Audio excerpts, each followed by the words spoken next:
جو کام اللہ اس کے رسول کی ناراضگی کا باعث بنے۔ غسل میت اہم ترین کام درپیش ہوتا ہے، لیکن ہمارے یہاں معاملہ یہ ہے کہ اب لوگ مولوی صاحب تلاش کرنے لگ جاتے ہیں کہ مولوی صاحب ملیں، وہ غسل دیں اور یہ سارا معاملہ ہو۔ کفن وہ کہتے ہیں جی ہمارا تو کبھی ایسا ماجرا ہوا ہی نہیں، تو لہٰذا جبکہ روایات میں ہے کہ ملک الموت روزانہ ہر آدمی کے دروازے پر 5 بار یہ آواز دیتا ہے کہ میں اس وقت تک تمہارے دروازے پر آؤں گا جب تک تم میں سے کوئی ایک بھی باقی ہے۔ اس وقت تک آتا رہوں گا جب تک کوئی ایک بھی باقی ہے۔ مطلب کیا کہ تم سب کو جانا پڑے گا، یہ مرحلے یہ معاملے تو مجھے آپ کو سب کو درپیش ہونے ہیں۔ تو لہذا غسل میت اس میں جو کوتاہی ہمارے یہاں ہوتی ہے اس کی طرف طریقہ بھی عرض کرتا ہوں، کوتاہی کی نشاندہی بھی۔ عموماً خواتین گھر میں ہر معاملے میں کچھ نہ کچھ مشورہ فراہم کرتی ہیں، اور ان مشوروں میں یہ بھی ہوتا ہے کہ اگر میت کے بال بڑے ہیں، ناخن بڑے ہوئے ہیں، یا موئے بغل اور موئے زیر ناک بڑے ہوئے ہیں، تو یہ مشورہ آتا ہے کہ یہ صاف کیے جائیں، بال کاٹ دیے جائیں، خط بنا دیا جائے، ناخن کاٹ دیے جائیں، موئے زیر ناک اور موئے بغل کاٹ دیے جائیں، جبکہ یہ شرعاً جائز نہیں ہے۔ یہ شرعاً جائز ہے، بال کاٹنا تو دور ہے، ناخن کاٹنا تو دور ہے، کنگا کرنے، صرف بال میں کنگھی کرنے سے منع کر دیا گیا کہ اس سے بھی اسے تکلیف ہوتی ہے۔ غسل دینے کے بعد بال میں کنگھی کرنے سے بھی منع کر دیا کہ اس سے بھی تکلیف ہوگی، اس کے بال کیوں کھینچتے ہو؟ کو جا کے کوئی کاٹے، ناخن کاٹے، بال کاٹے، یہ تو بات کی بات ہے، صرف کنگھی کرے تو یہ بھی منع ہے، اس کی بھی اجازت نہیں ہے۔ اور ہمارے یہاں یہ مشورہ ہوتا ہے خط بنا دیں، اور بعض لوگ ایسا کر دیتے ہیں کہ آدمی کافی دن اسپتال رہا ہوتا ہے، جو ہی وہ آتا ہے تو لہذا سب سے پہلے اس کا کام ہی ہوتا ہے کہ اس کا خط کروا دیا جائے کہ یہ بال بڑھ گئے تھے، اسپتال میں داخل تھے، تو دھیان نہیں گیا تو اب خط بنا دیا جائے۔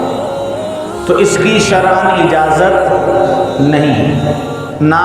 خط بنا سکتے ہیں، نہ ناخن تراش سکتے ہیں اس کے، نہ دیگر جو اضافی بال ہیں وہ بھی صاف کرنے کی اجازت نہیں۔ جس حالت جس کیفیت میں ہے غسل دیں گے، اور غسل دینے کے بعد اسی کیفیت میں کفن پہنا کر دفن کیا جائے۔ تو لہذا غسل میت میں یہ غلطی، اور ایک اور چیز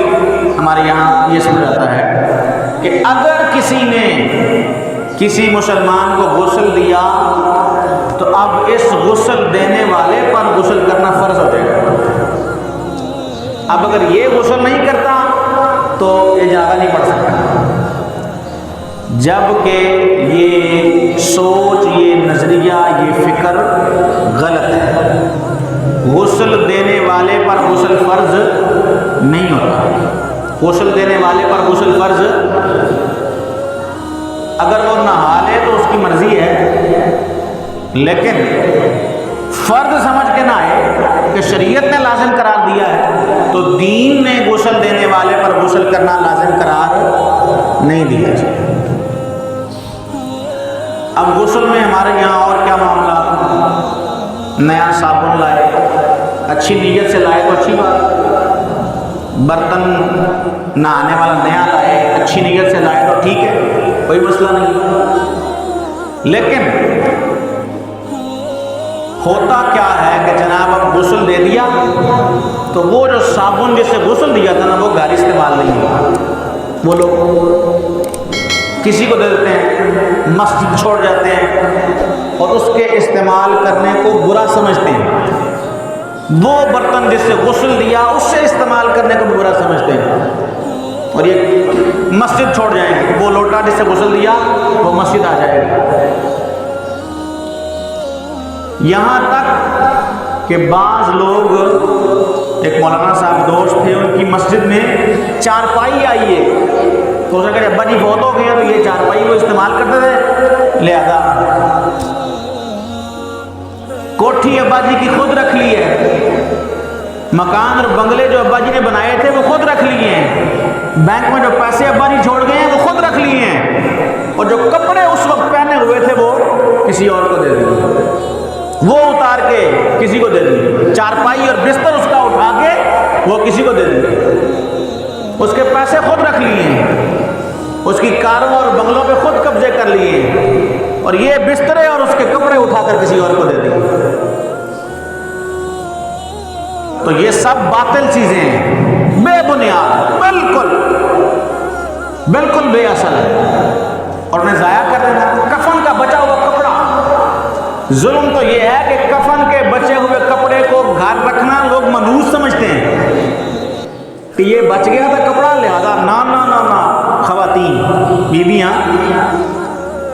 گھر میں، ہر گھر میں بڑے بڑے مفتی ہیں، تو وہ کفن کا بچا ہوا کپڑا جو ہے نا وہ کوئی خاتون گھر نہیں رکھنے دے، اور نہیں یہ کیا کر دیا مولوی صاحب، یہ کپڑا ساتھ بھیجو، اور وہ قبر میں ساتھ دفنا دیتے ہیں۔ یہ اسراف ہے اور گناہ ہے، اسراف ہے اور گناہ ہے، وہ چیزیں، کفن کا بچا ہوا کپڑا ساتھ بھیجنا اور قبر میں دفن کروا دینا، یا